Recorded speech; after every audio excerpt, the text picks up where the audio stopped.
आरक्षण होईल अशी भीती दिली जाते असं तुम्हाला वाटतंय? आता त्यांना काय वाटतं कोणाला हे काय मला काही कल्पना नाही, पण त्यांनी लक्षात ठेवायला पाहिजे, म्हणजे तिकीट देणं न देणं हा युतीने जे आहे ते त्यांनी ठरवावं. काय मला त्यांनी सांगितलं तुम्ही उभे राहा युतीतर्फे, त्यामुळे मी तयार झालो. वातावरणही चांगलं आहे, परंतु एक लक्षात घेतलं पाहिजे की 19.5 लाख जे वोटर्स आहेत त्यामध्ये मराठा समाजाचे जे आहे 5.5 पावणे 6 लाख वोटर्स आहेत. बाकी मग ओबीसी आहेत, आदिवासी आहेत, दलित आहेत वगैरे वगैरे सगळे इतर ओपनचे लोक आहेत. आणि त्यातही जे आहे मराठा समाजाचे सुद्धा मतं जे आहेत निश्चितपणे मला मोठ्या प्रमाणावर मिळणार. याचं कारण विकास नाशिकचा विकास, नाशिकच्या लोकांना माहीत असलेला मनुष्य, अनेक वर्षी ते काम करत असल्यामुळे त्यामुळे ती काही अडचण अजिबात नाही. आणि मराठा समाज म्हणजे हे काही लोक मराठा माझ्या विरुद्ध बोलतात, म्हणजे सगळे मराठा माझ्या विरुद्ध नाही, कारण मराठांना वेगळं आरक्षण द्या आणि आपण दिलं, पण हा मुद्दा येत नाही. आता मुद्दा त्यांचा आहे की आमचा तिथे खासदार आहे पहिल्यापासून शिंदेचा, हा त्यांचा महत्त्वाचा मुद्दा आहे. आता तो मुद्दा कसा सोडवायचा, काय सोडवायचा, महायुतीने ठरवावं. त्यासाठी म्हणून हा विषय समोर येतो असं वाटतं. मला काही कल्पना नाही का, पण सुरुवाती म्हणजे आता 24 तारखेला मला सांगण्यात आलं, मागच्या 24 तारखेला मला तर आता असं सांगायचं काय करायचं तो निर्णय घ्या, पण निदान मतदानाच्या अगोदर निर्णय घ्या. भुजबळ साहेब, जर तुम्हाला जर उमेदवारी दिली तर महायुतीला विदर्भ म्हणजे राज्यामध्ये ओबीसी मतांचा फायदा होऊ शकेल का? आता ते तुम्ही जाणकार लोकांनी ठरवायचं. काल जरांगे पाटलांनी म्हटलं होतं की या नेत्यांना मराठ्यांचा हिसका दाखवा, यांना पाडा, तेव्हाच आपली मराठ्यांची ताकद कळेल. म्हणजे हे कसं बघता तुम्ही याच्याकडे? खरं म्हणजे राजकारणात आम्ही फक्त समाजकारणाच्या दृष्टीने ओबीसीच्या आरक्षणाचा विचार करत आलो आणि त्याला राजकारणाची जोड असायला पाहिजे, सपोर्ट असायला पाहिजे, म्हणून राजकारणाचं आम्ही करतो. परंतु मराठा करत जर राजकारण कोणी मराठा निवडून येऊ शकत नाही. माझं चॅलेंज आहे, कुठल्याही मराठ्याने सांगावं मी मराठा आहे म्हणून मला मतं द्या, मला निवडून द्या या महाराष्ट्रामध्ये. कारण काही जरी झालं तर 16 ते 20% वरती मराठा समाज नाही, त्याच्यामध्ये आणखीन कुणबी समाज आहे. पण मला त्या वादात जायचं नाही. प्रश्न असा आहे, तुमच्या मतदारसंघाचा विकास, देशाचं नेतृत्व कोण करावं असं तुम्हाला वाटतं, याच्यावर हे मतदान आहे. आणि मराठा समाज जो आहे हा महाराष्ट्रात आहे. ही निवडणूक जी आहे ही देशाची निवडणूक आहे, ही देशाची निवडणूक आहे. मराठा समाज महाराष्ट्रापुरता आहे.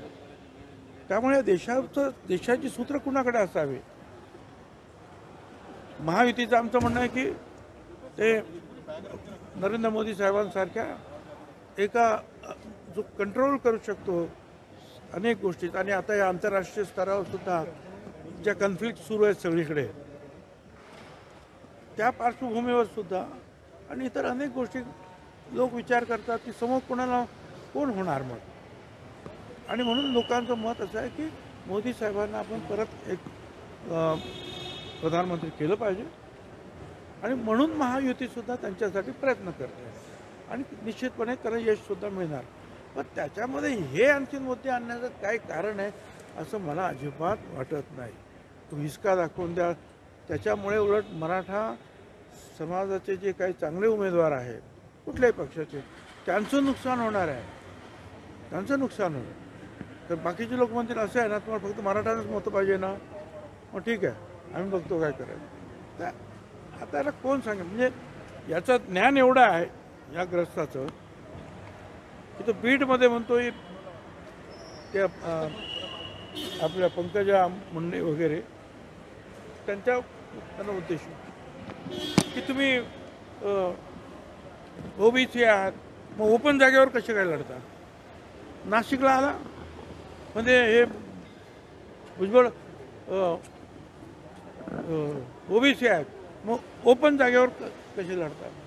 आता या माणसाला हेही माहीत नाही की ओबीसीला विधानसभा आणि लोकसभेमध्ये आरक्षण नाही, ओपनमधूनच लढावं लागतं, हे सुद्धा त्याला माहीत नाही. असा मनुष्य जो आहे महाराष्ट्राचा आज नेता झाला आहे. हे असेही म्हणतात का आफ्रिकेत जाऊन लढावे, ओपन मधून कशाला लढतात? हां, आफ्रिकेत जाऊन लढा ओपन. तर काय सांगायचं, असा अक्कलवान मनुष्य काही मराठा लोकांचा नेता झालेला आहे. दखला बहुत त्यांना त्यांचं नेतृत्व. सर, भाजपा की नई नीति में 80 करोड़ बीपीएल धारकों को फिर से आने वाले समय में फिर राशन देंगे और दूसरी तरफ किसानों को एमएसपी देंगे, दोनों चीजें कैसे साध्य हो पाएगी सर? देखिए, अगर कोई इंसान है, नागरिक है, उसकी पहली ज़रूरत है वो भूख, पेट, पहले तो, और उसी के लिए तो वो काम भी करता है, नौकरियां करता है, बिजनेस करता है. तो इसलिए जो है सरकार चाहती है कि हम जो जिसको चाहिए उसको हम फ्री में जो है अनाज दे सके, या 1 रुपया 2 रुपया में अनाज दे सके. और अगर वो देना है तो किसानों से जब लिया जाएगा तो उसको खर्चा तो देना पड़ेगा, उसके ऊपर कुछ जो है फ़ायदा भी देना पड़ेगा, तब वो भी जिंदा रहेगा. तो उसके लिए एमएसपी देना ही पड़े, और दे रहे हैं. इसलिए तो चावल है, गेहूं है, ये जो है अभी एक भरपूर मात्रा में जो है देश में उसकी उपलब्धि है. अभी जो हमारी युति सरकार ने महाराष्ट्र में हमने डिक्लेयर कर दिया कि जो धान उत्पादक है यहाँ विदर्भा में, वो उसको बोनस दिया जाएगा 2 हेक्टर तक. 1 हेक्टर के लिए 20,000 रुपया. अगर वो 2 हेक्टर जो है धान पकाता है तो बोनस उसको, मतलब वो धान तो बेचे और 40,000 रुपया उसको मिल जाएगा. तो ये एक ढंग से जो है ये फसल ज़्यादा हुआ है, इसलिए जो है काश्तकारों को, किसानों को जो है ये मजबूती देने के लिए कदम उठाया जा रहा है. सर, मुद्रा लोन जो है 10 लाख से 20 लाख तक. सर, मुद्रा लोन जो है नेत्यांना तुम्ही हव्यासे वाटत आहे, काय कारण आहे? दिल्लीतील नेत्यांना तुम्ही हव्यासे वाटत आहे, त्यामुळे तुम्ही दिल्लीच्या राजकारणात यावं अशी चर्चा. सर, मला काय कल्पना नाही आहे दिल्लीच्या लोकांना मी हवंसं वाटतं सर की मुद्रा लोन जो नाही, है, मला काय कल्पना नाही आहे.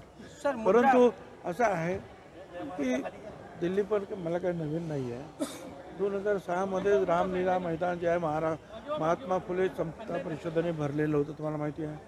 पटनाचं जे आहे गांधी मैदान आपण त्यानंतर पूर्णपणे भरलं होतं, ते सगळ्यात मोठं मैदान आहे 7 लाखाचं. असे अनेक रॅली देशभरामध्ये झालेल्या आहेत. त्यामुळे तसं काय मी त्यांना नवीन नाही, ते मला नवीन नाही कोणाला. दिल्लीत सर ओबीसी मुद्रा लोन जो है 10 लाख से 20 लाख करने का वादा किया है, लेकिन भारत का एक परंपरागत अपेक्षा होती है, हर परिवार की आशा होती है कि उनके यहाँ से सरकारी नौकरी मिले किसी को, लेकिन सरकारी नौकरी की बात यहाँ नहीं की गई. अभी देखिए भाई, ये सारा जो विकास का काम वो बोल रहे हैं, अलग अलग ढंग से जो वहाँ पैसा खर्चा करने की बात कर रहे हैं, उसी में रोजगार निर्माण होगा ना. ऐसा सिर्फ बोलने से नहीं होगा. जब डेवलपमेंट के काम निकलते हैं तो रोजगार तो बढ़ता है. स्कूलें बढ़ेंगी तो रोजगार बढ़ेगा, कॉलेज बढ़ेगी या अस्पताल बढ़ेंगे, जो भी कुछ काम बढ़ेगा. अब ये इतना बड़ा जो एयरपोर्ट बनाया गया तो ज़्यादा फ्लाइट शुरू हो गई, ज़्यादा रोजगार तो ऐसे पैदा होगा ना. लोगों की और इसके लिए जो है हमारी महाराष्ट्र सरकार से ओर से जो है ये कौशल्य योजना भी शुरू कर दी है, क्योंकि 5 लाख लोग जो है भेज दो ऐसे जो कुशल कामगार हो, जर्मनी ने कहा है. तो उसके लिए हम अलग से जो प्रोग्राम हम बनाए हैं, तो ये नहीं कि उसमें काम बहुत अच्छा काम हो रहा है. Thank you. सरकारी नौकरियों की अपेक्षा होती है सर. आप जरा जो है जो है खास जो प्राइवेट में काम कर रहे हैं वो अच्छा है, नेटिव है और कुछ है. Thank you.